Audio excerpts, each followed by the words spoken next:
Financial year 2025-26 પૂરું થઈ ગયું છે અને તમે ઇન્કમ ટેક્સ રિટર્ન ફાઇલ કરવા માટેની તૈયારીઓ શરૂ કરી દીધી હશે. પણ શું તમને ખબર છે કે રિટર્ન ફાઇલ કરવા માટેની છેલ્લી તારીખ કઈ છે?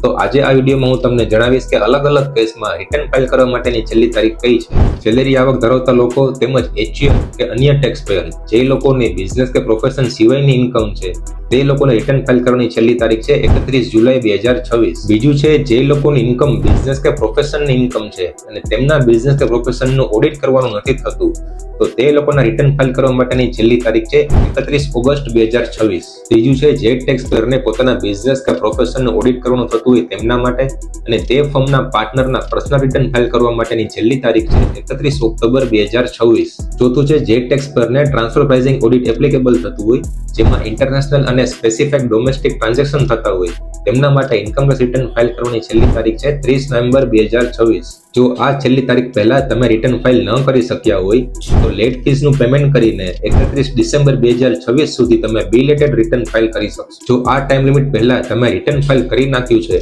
પણ તેમાં પાછળથી કોઈ પણ ફેરફાર તમારે કરવો છે તો તેના માટે તમે રિવાઇઝ રિટર્ન 31 માર્ચ 2027 સુધીમાં ફાઇલ કરી શકશો. આ બધી ટાઈમ લિમિટમાં પણ જો તમે રિટર્ન ફાઇલ નથી કરી શક્યા અથવા તો જે રિટર્ન ફાઇલ કરેલું છે એમાં કોઈ આવક દર્શાવવાની રહી ગઈ છે તો તેના માટે તમે અપડેટેડ રિટર્ન 31 માર્ચ 2031 સુધી ફાઇલ કરી શકશો. ટેક્સ, ફાઇનાન્સ અને બિઝનેસને લગતી આવી જ અગત્યની માહિતી મેળવવા માટે આજે જ આ એકાઉન્ટ ફોલો કરો.